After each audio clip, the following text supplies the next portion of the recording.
everybody, I hope you're having a nice day. I'm here in our nursery. I thought I'd mix it up and do a video in here since it's a lovely calm environment. Here is Nelly the elephant.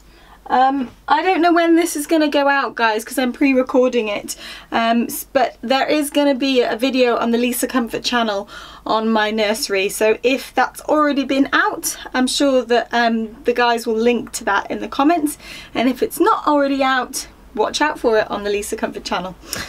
Anyway, I thought I'd do a video on how I set up Sew Over It. So I did a Q&A video a while back, well, not a while back, again, no idea when this is going out, but a few weeks ago, and that was on the Lisa Comfort channel, and a lot of the questions were about how I set up Sew Over It, and I thought it would be a good idea just to do a separate video on that because there's so much to say. So I know some of you will have heard the story of how I set it up or parts of it, but I haven't ever done anything where I've just talked about exactly what happened and how I did it, so I thought you might be interested to see. So I launched the Clapham shop in May 2011, but Sew Over It didn't begin then. It was actually, it existed before. So the first, I had a website under Sew Over It, so called Sew Over It, that I started over a year before then, and so how I did that, I was working for Philippa Lepley, or I think before that, even it was before I was working for Philippa Lepley. I think I was in between jobs and I was teaching French. I did French at university, and I was teaching French through an agency, and I was going to people's homes and helping kind of children with GCSE French, or that's something similar. And it occurred to me that I could also teach sewing. And I thought, well, loads of people don't know how to sew, and I was starting to get a few requests from friends or friends of friends, could you show me how to sew? And I've always found that most people didn't want to learn. It was always something that I was sort of teased at when I was younger.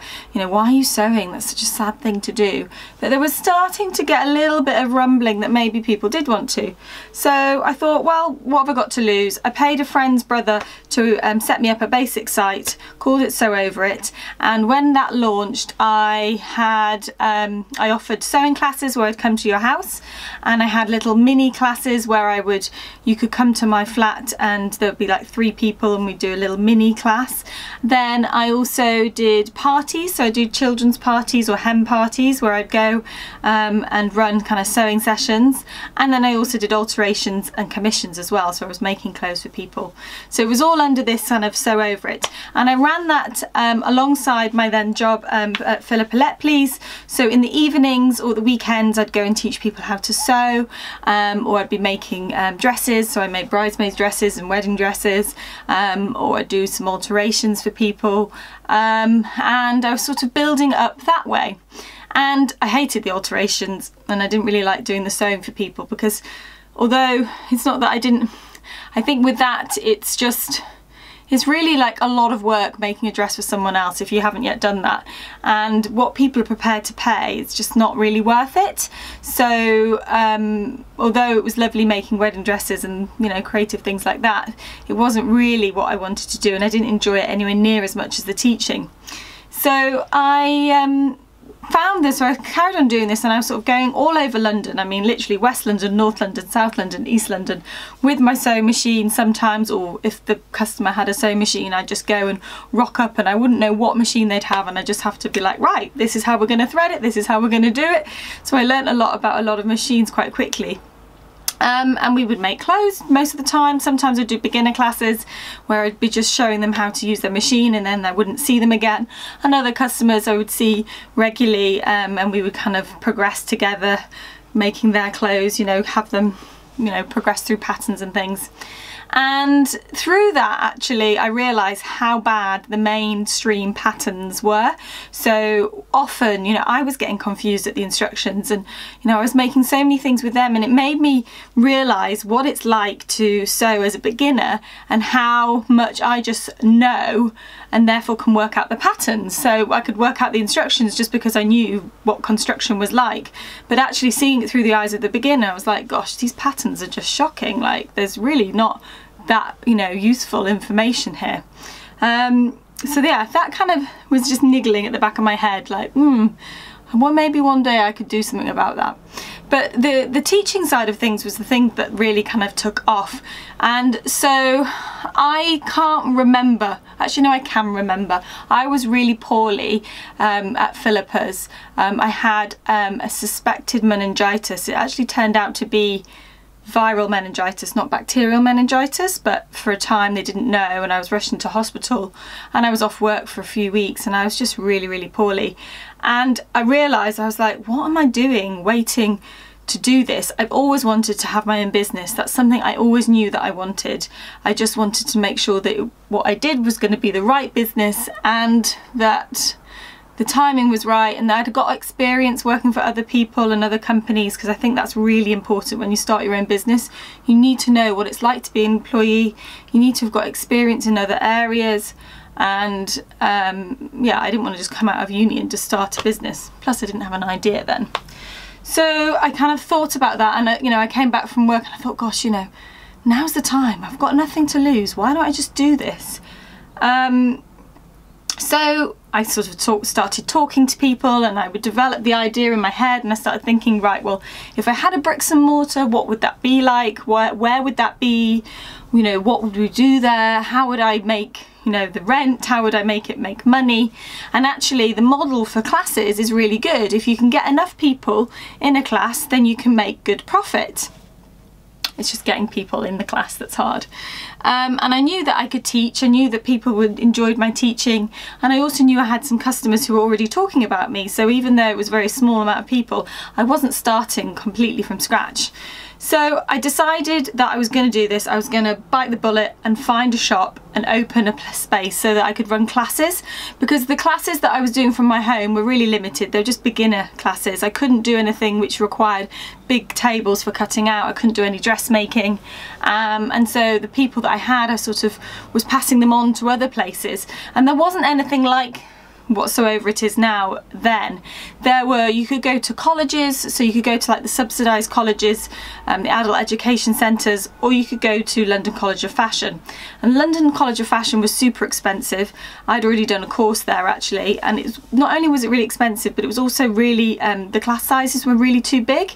And so I didn't like that. And then the adult education centres were fine, but again, classes were quite big, and they just weren't very nice spaces to be in. Now, as you may have learned, I love interiors and homemaking. That's just as much, almost as important thing to me as sewing is, and it's always been really important. So I wanted to make sure that that was part of my business model. I wanted to create this home from home, this really welcoming, pretty, lovely space where you could come and you could make friends, and you could have a cup of tea because I love tea, and you could have some cake because I love cake, and you could learn how to sew. And not only would you learn how to sew, but I wanted to pass on that passion that I had, that sewing is not sad, you know, it's not something that only grandmas do. Like, why could people, I just couldn't believe that people couldn't see the connection with like a fashion and sewing. And like, if you learn how to sew, you can basically become a designer yourself and make clothes that you want. And that to me was just like, I've got to get this over to people. It's just such a good thing. Like, people need to learn. And also I was so worried that sewing wasn't going to get carried on in this country. After working in couture and high-end sort of fashion, I was working with seamstresses, and none of them were English. You know, all wonderfully talented, but there wasn't one English seamstress that I worked with at Bruce Oldfields or Philippa Lepley. They were all European, Japanese, yeah, just not British. I just thought, well, hang on a second, why don't we have that? Well, we don't have that because the industry is gone here. There's no factories here anymore. But also because there's this stigma attached to sewing, that it's something that people who aren't stylish and people who don't wear nice clothes, they like sewing. So I was like, right, I'm going to change that. So that was always at the back of my head. That was my determined kind of why I was doing it. And I was so passionate about it. I knew that that would get me through it, that would drive me. Plus I knew that I always wanted a business, and this was my chance to do it.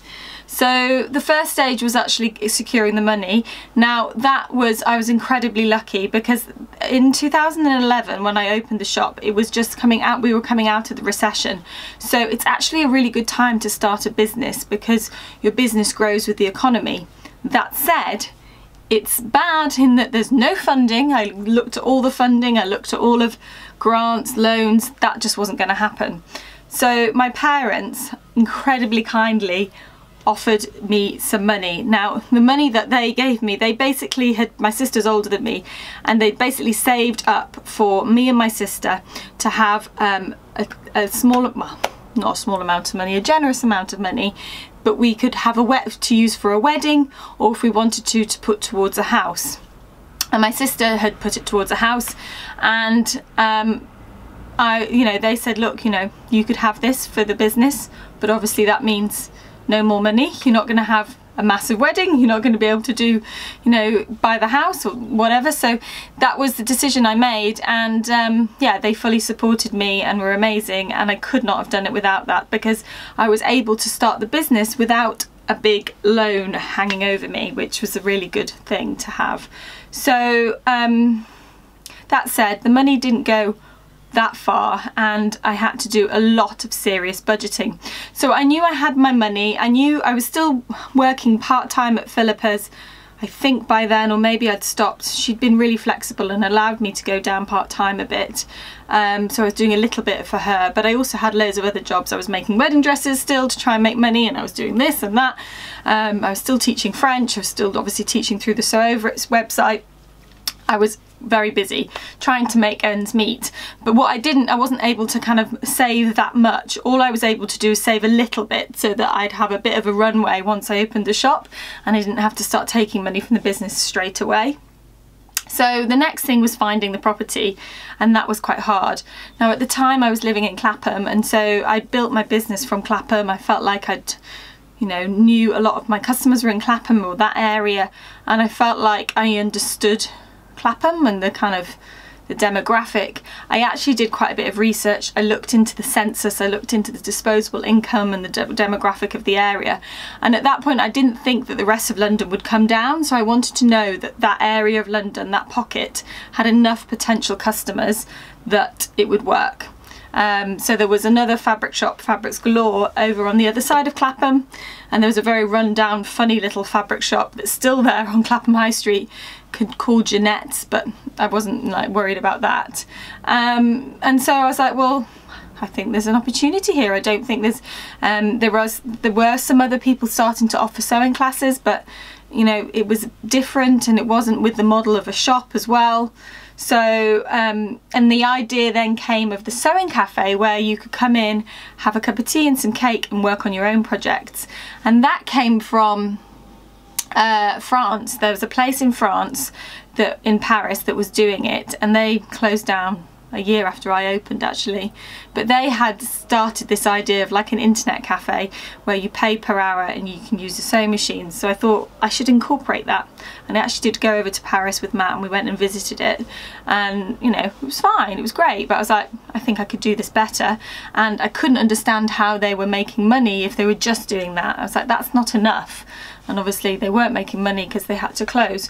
So I was kind of aware that I needed to have one part of the business that would create the best profit, which at the time were the classes, and then I needed to use the space to do other things. So people were coming in for classes, so they could be buying fabric, and they could also come in and work on their own projects, so that my customers who I was doing private lessons with, they could carry on sewing but without me there, kind of, you know, just there in the background just in case, but so they could just get on with things. So that was the kind of business model at the beginning, and I then spent 6 months trying to find a property. Finding a property is one of the hardest things, and making sure that you don't have making sure that you don't overstretch yourself. So that in London is really difficult, but I looked at one place that was in Clapham Old Town, and it wasn't actually a shop, it was just kind of above a shop, and it was a beautiful space, but it would mean that I could only do the classes, and I was very close to taking it, and oh my god, I think about it, like, God, what if I'd taken that place? But they wouldn't budge when I was trying to negotiate on the rent, so I was like, fine, you know, that was what I was prepared to do, you're not budging, let's leave it. And this shop by where one of my best friends lives had been vacant for ages, and it was such a lovely corner shop, and I walked past it for years, or at least a couple of years, Anyway, one day my friend texted me, she's like, there's a sign in the shop, they're leasing it. And I literally, I think she took a photo of it, and I called them up that day and went to see it, and I knew that there would be other people probably wanting that space because it was in my budget, so it wasn't too expensive. It was perfect situation because it was like 5 minutes from Clapham North Tube, but it wasn't on the high street, so it wasn't high street rates. And the space was big enough to run classes downstairs, shop upstairs. So I was like, this is amazing. And there were I think 1 or 2 other people trying to get there, but I met with the landlady and I think we just clicked, and she trusted me. And although I was a new business, I think she could see that I was a decent person, I was going to work hard, I was going to be honest, and so she gave me a chance. And I was very, very lucky in that the shop was just like a basic shell. They'd been developing the rest of the building, and so there wasn't much. It had basically been used as like a place to put all of the building materials or something. It was just like plasterboard and nothing, no flooring, no heating, nothing. So she put all of that in for me, which as a kind of is very rare to get that with a commercial property, and certainly for Islington we didn't have that. So normally you just have to do it all yourself. So that was a massive help because she basically kitted it out and she did it how I wanted. So I said downstairs I want to make sure that, you know, it's got white tiles because it's a basement, so it feels bright and light. I want this amount of spotlights, I want this and that, and she basically did it, you know, within reason, so that I had the shop that I wanted. So I had this shop. I had, I think, 2 or 3 months from when I looked at it to when I was actually in there, and she gave me a rent-free first month, which is quite normal as well with when you negotiate commercial property leases. So I had a 1 month rent-free, which was the first month before I opened. So I had a month where I didn't have to pay rent and I could get it ready. And so I was still working other jobs, so I'd be going there all hours, God sends, and I was having to do a lot of it myself. So I got in some carpenters to put some shelving up and to put make a counter, but you know, I then had to paint it. I had to paint all the chairs. I brought in all my furniture from my flat because I couldn't afford loads of furniture. I bought some bits from IKEA, but I brought in things and I painted them, and I painted them to the colours, and then the colours back then were, it was pink gingham and then the turquoise bright sort of blue. It's quite sort of 50s retro vibe. And what was amazing is every day somebody else would come and help, especially towards the end. So my friend would come who lived around the corner, you know, my sister came, she was really pregnant with her first son, but she came with her partner, and then friends of friends would come. They would just be like, I've heard you're doing this, I've got an hour, do you want me to paint a chair? It was overwhelming, the amount of people that wanted me to make this work. And I think part of it was because of my age. So when I first started this website I was 27, but I was 28 by the time I got this shop. But I think that was still, it is still young when I think about it. So I think it was like, wow, this person who's my age is doing this thing, which, you know, is exciting, and I want to help and I want to make it work. So I yeah, was overwhelmed. I had so much help, and my dad came and nearly broke his neck painting the outside of the shop. And yeah, it was an amazing, like, all hands on deck. Everyone really helped out. Obviously Matt did as well, but I think Matt at the time was working for a newspaper and he was working crazy hours, so he wasn't around as much as he is now. But yeah, everybody helped. And so that was the kind of on the practical side, but I was very lucky on the kind of business side because Matt had mentioned to his best friend who had a father and brother who were very much big in business. His brother was in private equity, still is in private equity, and his dad had done some amazing things with property development and all sorts. I still actually don't know what he'd done, but anyway, they had sort of been interested in what I was doing and said, oh, if she wants any advice, let me know.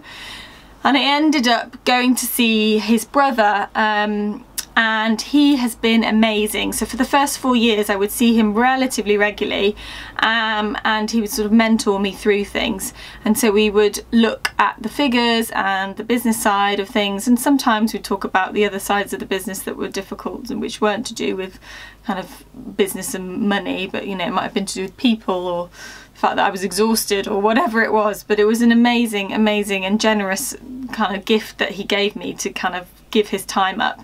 And what I did is I put together a very extensive cash flow forecast. So I wanted to make sure that, you know, I did my market research, I looked at kind of the demographic of the area, I did all of that, and I also then wanted to run the numbers. I wanted to see what did I have to make, how many seats on bottoms did I have to get to make my rent. And my friend is an amazing whiz at Excel, so she designed this incredible spreadsheet that helped me collate all of that information, so I could put in all the startup costs, all the monthly costs, all the kind of every so often costs, and then work out what happens if we have X amount of people come to classes, and what happens if we have X amount of people come to the sewing cafe, and what if the shop takes this amount. And then we also had a spreadsheet that would then, all of those calculations that I was hoping that we would make, it then took off 50% and said, right, well, if you did half of what you hope you will do, what, you know, how long have you got? And what this gave me was like, how long did I have before I basically had to fold the company and shut it all down. But that to me was just not a possibility. I was just not going to accept that that would happen. So although I wanted to run the numbers and see it, I just was like, that can't happen, this will work. I was so determined, and I was so sure that I could make it work. And so yeah, 2 weeks before, a week before the launch, another one of my friends came, and she was in between jobs, and she's one of my best friends. She's super whiz at sales, and now works a very high-flying job, but she was in between jobs, and she was like, look Lisa, what have you done for your press? And I was like, well, it's on my list to do, but I haven't done anything at the moment. She's like, Lisa, we need people to know about this. This is kind of quite an unusual thing. It's not just another bakery or hairdressers or whatever. It's a different type of thing that's been opened, and you know, I think, you know, you've got a story here. And I was like, yeah, no, I know, I think so, but I've just got, you know, I've got the zillion chairs to paint, and I've got to sort out this and sort out that. Anyway, she was like, no, we're going to sit down. I'm going to get us a journalist kind of spreadsheet, press list basically, and we sat down with a telephone, and this was 6 years ago when telephones, even then, calling like journalists then was very rare that they pick up. We also emailed, and we just sent out press releases, and we called journalists, and 2 journalists answered, and those 2 journalists changed, I think, how like the success of the business. So the first one was someone called Rosamund Irwin, who still writes for the Evening Standard, I believe, and she has a column, or she had a column in the business section of the Evening Standard once a week about an entrepreneur. And so I called her up and I said, oh hi, I'm opening this business, you know, I'm 28, it's in Clapham, blah blah blah. And she was like, wow, this is really interesting. So I write a lot about men, and I also write a lot about businesses in North London, but South London, and the fact that you're a woman, that's interesting, that's a story. Plus, you know, you're doing something that's a bit different. I'm interested. So she was like, yeah, I'll think about it. And 2-3 weeks later, or maybe it was even 2-3 weeks later, she came and interviewed me. And I think, you know, these things take a while. I wasn't in the paper till, you know, a month or 2 later after that, but they sent a photographer, and I got a photo in there, and I'll tell you in a minute what that led to. And then the other person that answered was Daily Candy. Now, I don't know if you remember Daily Candy, but it was before Emerald Street, and it was before a lot of these kind of daily online kind of newspapers. There was not many things doing that. There was before, I mean, Time Out existed, but this was like something you signed up to, and once every day they would tell you about somewhere quirky that you probably hadn't heard of, and you could, yeah, do a little review on it. And I managed to get through to the editor. Now, it came from the States, Daily Candy, but they had a small team in London, and they just did about London. Anyway, for whatever reason, she loved the idea, she loved the story, and because I had made sure that I got some good professional photos, I had photos for it. That's really important when you're starting a business. You need to get professional press photos that are high res, because that's what they're going to want. So I had these photos, although this was just like a few days before, because I'd only just finished doing the place up. And yeah, and she was like, yeah, I think I'm going to feature you. I should go back to the photos. By the way, guys, I didn't, for the first photos that I did for Sew Over It, I didn't have any money left. So Matt knew a photographer through his journalism, and I offered to make him some curtains in return for 2 photo shoots. So that was a lovely swapsy. So yeah, I made curtains for their living room, and he did a photo shoot of me in the first few patterns, and then also came and shot some photos of the actual space as well. So yeah, 2-3 days before we launched, she said she was going to write about me. So I was like, we're going to be in the Daily Candy, that's great. And literally we opened on the 3rd of May. On the 2nd of May, she put me on the site as the main thing on the site that day, or not on the site, on the email. And that was incredible. We got hits on our site, people started booking up for classes, and we got press from that. So from that, I was then featured on the Vogue blog, the Oasis blog, I think Time Out picked up on me, so, and then Marie Claire, like a lot of other press, because journalists got those Daily Candy emails as well. And I remember being like, I'm so lucky that I've got this press, because now people know about me. And then a month later I got something in the Evening Standard, and then that also led to more press. So for the first 4 months I was incredibly lucky that I got a lot of press about Sew Over and about the shop. And so I started to get seats, bottoms on seats, and I basically, even the first week that I ran classes, there were people there. I remember running my first intro to sewing, being so nervous, and I think I had 6 or 7 people. It was amazing. And of course then what happens is those 6 and 7 people then hopefully go and tell their friends, and then you slowly get the word of mouth happening, which is the most powerful way of getting your business out there. So yeah, I launched, had an amazing launch party. I tried to get journalists down to that. They couldn't come. I don't think many of them came, but local journalists came. I got some local journalists to come and do some classes, and the sewing blogging world wasn't really going. Tilly was going. Tilly had already started blogging, but there weren't many sewing bloggers at that point. But it was just, yeah, it was just kind of, and social media also wasn't. I had Facebook was important, and I think Twitter, but we didn't have Instagram. Yeah, I just started and people came. I mean, and it was slow, but people came, and I started to kind of make enough money from the beginning to pay my rent. And I mean, there was no one else. There was just, I had a Saturday or a Sunday girl, because I was teaching at the weekend, so I couldn't run the shop. But what I would do is I would run classes in the morning, classes in the evening, and I'd open the shop in the afternoon. So I'd get there for, like, in the morning, the class would start at 10. And often there'd be quite small classes, but there'd be sort of mums usually from the area that had kind of done the school drop off, and they'd come for a class, and sometimes it'd be a private lesson. And then at 1 o'clock that would finish, and straight away I'd have to go upstairs and open the shop, and then the shop would be open until 6. Yeah, and so I'd stay there and I'd do emails and whatever I needed to do there behind the counter, and then at 6:30 the class would start, and I would go from 6 to 6:30 I would pop over to the local cafe, and I'd get them to cook me some food, and I'd bring it back and I'd eat that, and then I'd teach a class, and then that would finish at 9:30, and then I'd do the whole thing again the next day.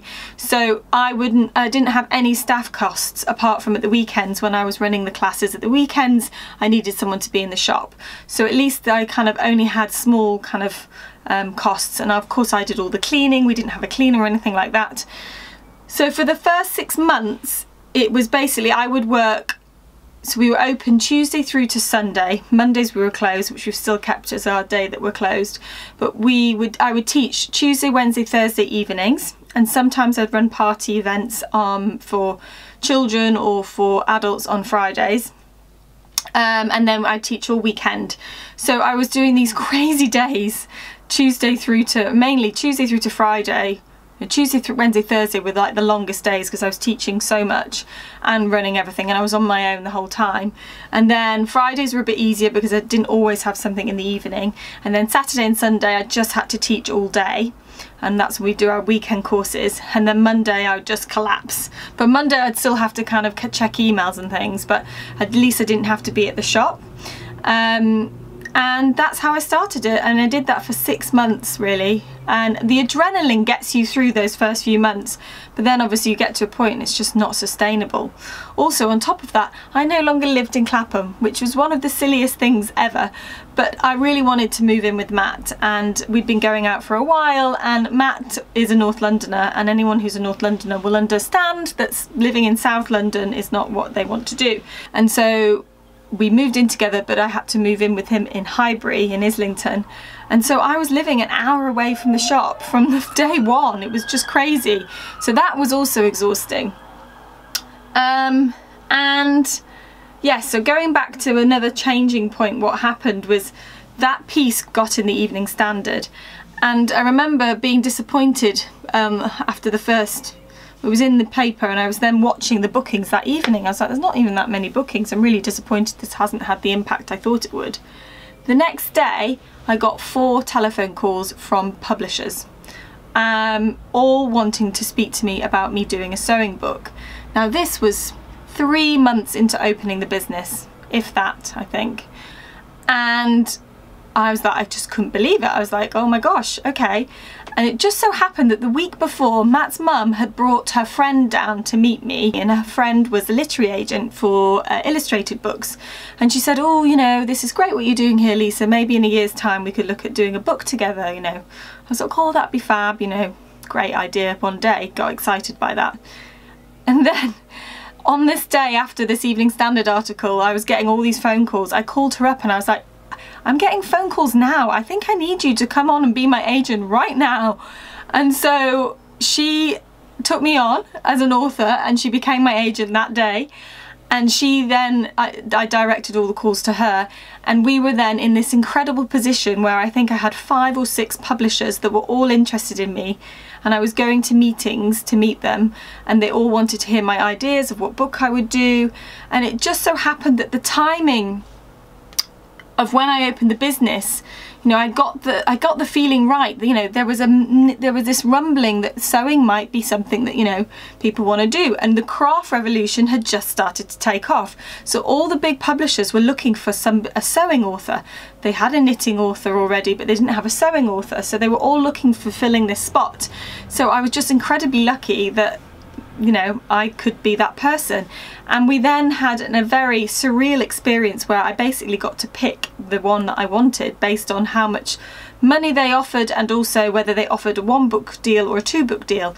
And the person that I went with, the publisher I went with, Random House, which is now Penguin Random House, had a 2-book deal. And also because they were such a big publisher, I knew that they would, you know, have a good press department, and yeah, it would be, you know, a really good a good decision to make. And that, after that happened, I kind of thought, hang on a second, this is gonna work, you know. And now I've got a book deal. I'm like 3-4 months into opening this shop. I've got a 2-book deal, and I'm also going to get some cash advance for this, which is going to massively help. So I had worked out that I couldn't pay myself for the first 3 months, but after that I had to pay myself. I'd sorted out an overdraft with the bank on my personal account, and I had a bit of savings, and I worked out if I could just make rent, and then I didn't really need to pay for much. I needed to pay for petrol and food, and I could survive on the bare minimum for 3 months because I was just at work the whole time.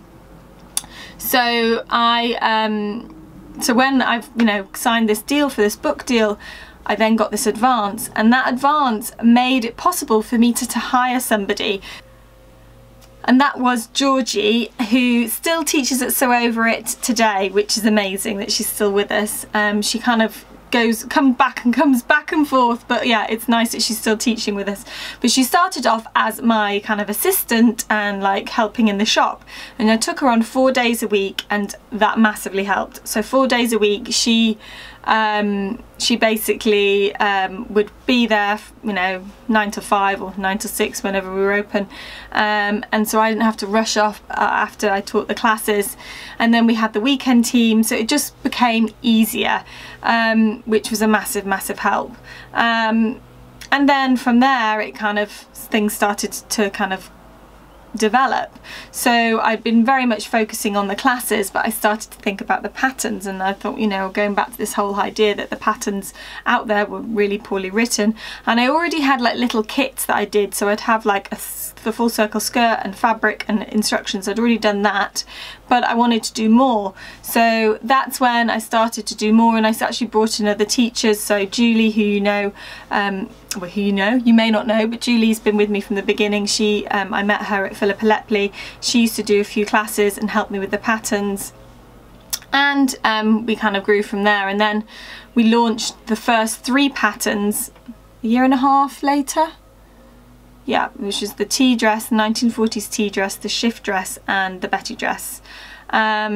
And that was very exciting to get those out there, because at the time there was only Colette Patterns doing kind of independent patterns, and there wasn't really anyone in the UK doing it.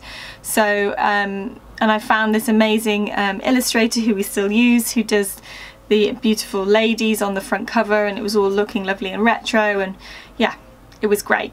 So the business at that point was, you know, doing really well. You know, we'd had a year and a half, 2 years of running. By then I had more of a team, so it wasn't just, you know, we had a full-time person, we also had full-time weekend people, and we also had sort of like an assistant manager, classes manager.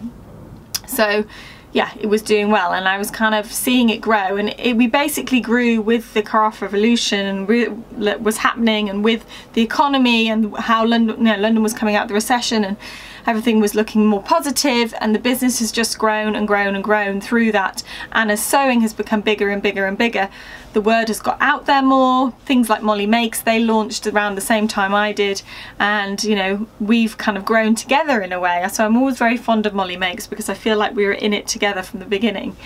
Then I got on TV. That was really exciting. So I was approached to be on Kirsty's Vintage Home, and that was amazing. So obviously that was another big push.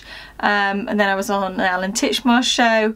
I was actually, I don't know if any of you know this, but I was also shortlisted to be a judge on the Sewing Bee. So I got down to like the last few people, but they decided I wasn't old enough, which is kind of refreshing in a way, because most of the time you're too old and you're not young enough to be on TV. But for this, they wanted somebody much older. They kept saying to me, do you know the Mary Berry of like the sewing world? And I was like, there isn't one. But they were determined to find that. So that's why I guess they ended up with May. But anyway, so, you know, that was an interesting experience. And yeah, things, I mean, I'm not going to go on and talk through all what happened then, but you know, I was very lucky that, you know, the timing was right, but it wasn't just luck. You know, I did a lot of research, I did a lot of thinking about how it would work as a business model, and I worked incredibly hard, like incredibly hard that first 6 months, and even after then it was a different kind of work. You know, I started to get more teachers to help out, but I was still working crazy hours, and I was very lucky that Matt, you know, just didn't ever put pressure on me. He was just like, you know, obviously there was times where it was frustrating, I was working, but he just was like, he understood what I was doing and just was like, this is exciting, and was supportive, and allowed me to put the business first for quite a few years. It wasn't even until we got married when I said, that's it, I'm not teaching anymore. I can't do that on top of everything else. I don't want to give my evenings up. I've not seen enough of Matt. I've just got married. I'm not going to teach anymore. So I stopped teaching at the start of last year. So I still do special kind of teaching, but I don't teach in the classes anymore for that reason, because the business needs so much more from me as well. It needs me to come up with the ideas, it needs me to drive things forwards, it needs me to kind of oversee all the different operational elements of it, and that is a better use of my time. And as much as I love teaching, there were loads of other teachers that were amazing and could teach things that I couldn't teach, but also that, you know, that was better for them to do that and for me to be freer and have energy to push the business forward and to kind of grow other elements of it. So I had no idea that we were going to do online classes at that point, you know, but you know, that developed and that became something that I wanted to do. And then I had no idea that I was going to open another shop, you know. I can't believe, you know, Lisa back when I was opening would never have believed that I would have gone and opened another shop. And all of those things come with their challenges. You know, it has not been an easy ride by any stretch of the imagination. It has been great that we have generally grown, but we've had a year in the middle where it was awful. And it, you know, when I took on Islington, and you know, I'd overstretched us and I'd overstretched myself, and I'd gone from having a business that was kind of manageable and I was able to pay myself something to something that was so difficult, and I wasn't able to pay myself again, and I ended up having to make redundancies, and that was just the most horrible time ever. Still now, I just made me so miserable. And there have been times when I've stopped and I've got ill and I've gone, I can't do this, I just can't do this, I need a business partner, I just can't carry on like this, it's just too much. But I've come through that, you know, so it's not been, you know, rose tinted all the way, and we've just had a very good year, and it's been really exciting to see the business grow and to feel like we're a bit more established now. But I'm always kind of thinking, right, well, this could go wrong, or this might happen, or let's be grateful for this, because you just don't know. And that's something that I'll always kind of bring up in us team meetings, like, okay, this is great, but you know, it might not stay like this, or this might not happen, or you know, I'm always thinking about that. So even though I'm kind of a risk taker, I'm also cautious, because the biggest thing that I don't want to have to do again, having to make somebody redundant, is someone who was working for you full time that was perfectly great person, great at their job. Yeah, it was just the hardest thing that I've ever had to do, and it's so upsetting to upset somebody and feel like you've let them down. So yeah, I always have that at the back of my mind, thinking about that.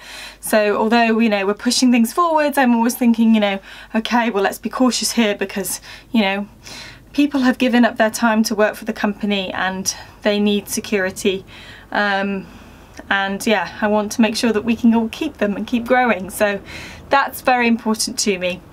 But yeah, I've kind of gone off on and on and on, guys. So I started with the story of how so over it was, and then I went on to other things. But yeah, I hope that's been interesting to hear, and if there's ever anything else you want me to talk about the business, you know, further on, what it was like, you know, in more detail, what it was like, you know, in the middle of the business, what it was like opening a second shop, you know, let me know. I can do another video on that. I've got lots to talk about that as well.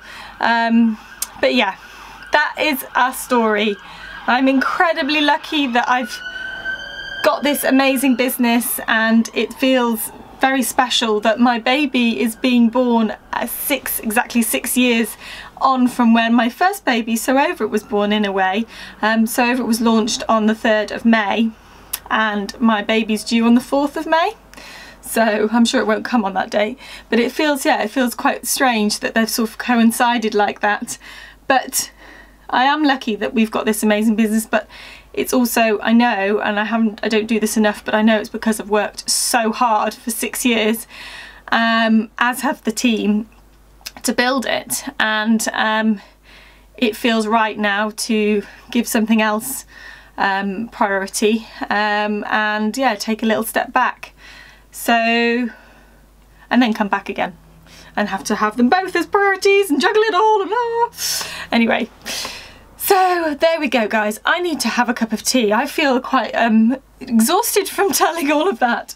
But yeah, I hope that you found it interesting, and if you liked it, give it a thumbs up, and if you haven't subscribed to the channel yet, don't forget to subscribe, and I will see you very soon, I'm sure. Bye!